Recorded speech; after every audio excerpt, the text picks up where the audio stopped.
Welcome to Invest. We talk about investing, finance, and professional development. It's a current time of 3:36 p.m. on the Eastern Time on Sunday, November 26th. Hope you guys have a good weekend and also had a great Thanksgiving holiday weekend so far. And with respect to Ethereum, currently trading around $2,064, down about 0.95% so far, so down about 1%. And then with respect to Bitcoin, on the overall crypto market perspective, we are trading kind of similarly, down close to about 1% across the spectrum so far. And looking at the technicals, obviously we are retesting the level that we had reached before at the 2,150 mark that we were approximating around April of this year.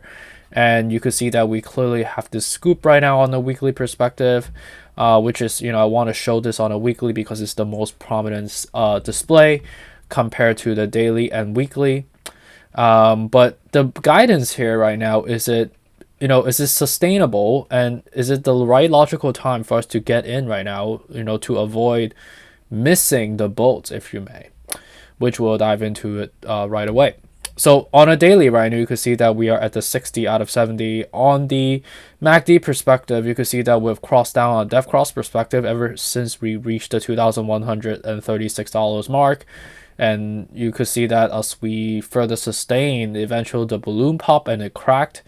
And you could see that on the day of November 14th, which was actually not that long ago, about 2 weeks ago, we have crossed down, and eventually we have been sustaining, and we got a slight bounce at the 1850 mark, which as we got that cool off, which if you look at this on a weekly perspective, you realize that 1850 and the 1900 is actually a quite substantive wall, which allow us to actually recuperate the momentum to further elevate from there. So you could see that right now at the 2064 mark is that we're kind of up in the air right now. And what's also quite clear to us is that this seems to be more of an upward wedge. We were expecting the wedge to be not gonna be that, it wasn't gonna be we kind of predicted that it was going to stay around like the 1850 mark, but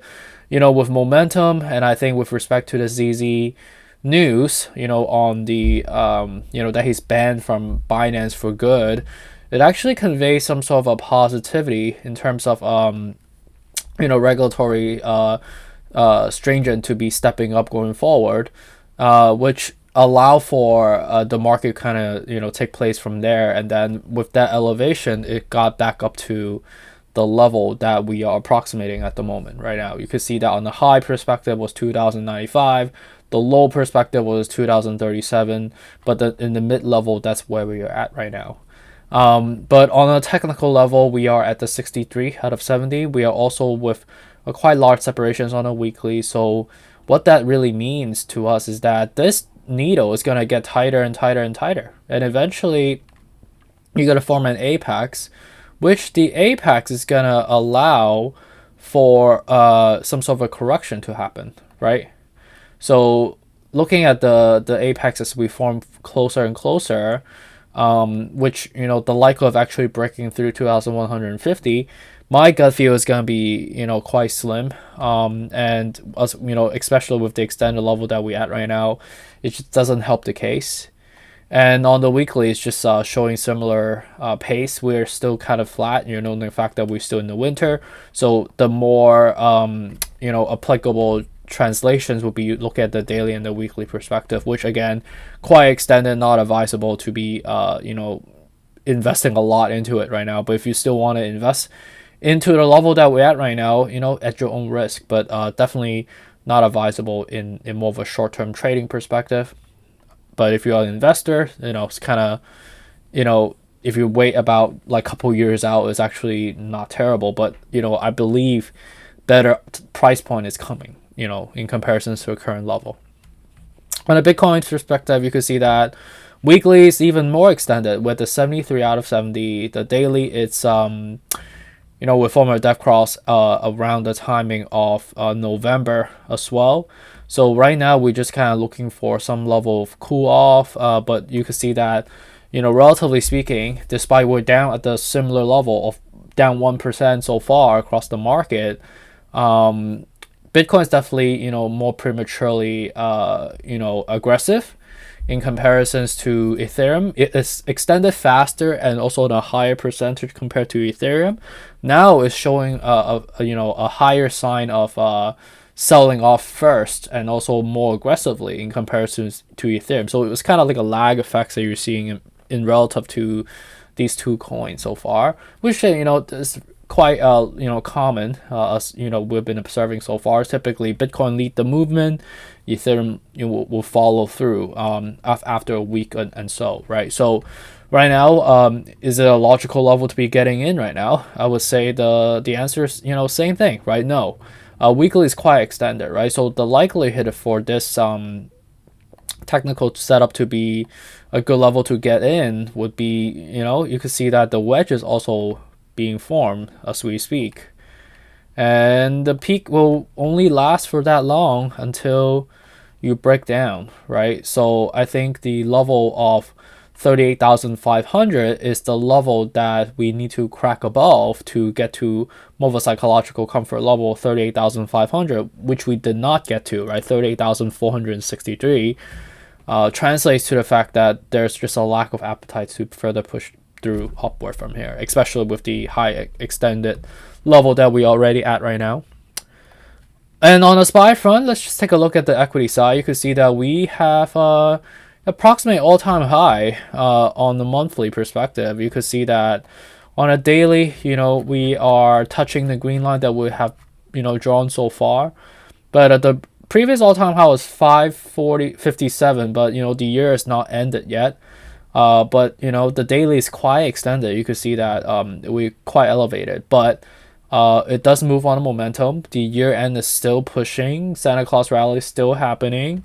So to see it break above it, it's not going to be a big surprise. We might touch it again, and have a slight cool off, but then pump up again, right? Because fund managers are still incentivized to do the window dressing, and also with respect to the Black Friday results, which I believe this year we did have a good level of sales that have demonstrated. Obviously, we're still in a recession, so people are definitely more cautious, especially with the inflationary pressure that we're still in right now. But it definitely conveys some positivity, which I don't foresee that is going to be a hindrance, but rather than a propellant for the stock market to go up further from here. But is it sustainable? The answer is no, because of how extended we are on a daily. But the weekly is showing that we are gonna cross up. We are crossing up right now. So yes, all-time high is still in play. I still have a good feeling about this. But on the weekly, you could see that we're kind of struggling to kind of bounce up right now. We cross up, but we cross down, but kind of being stubborn right now, trying to find a way to go up. But my gut feeling is that yes, we're gonna go all-time high. We're gonna keep going, which we have been talking for, videos now. But for the year end, and until like early next year to keep it going, it's not gonna be that likely. I think there will be some level of correction happening, especially around tax season next year.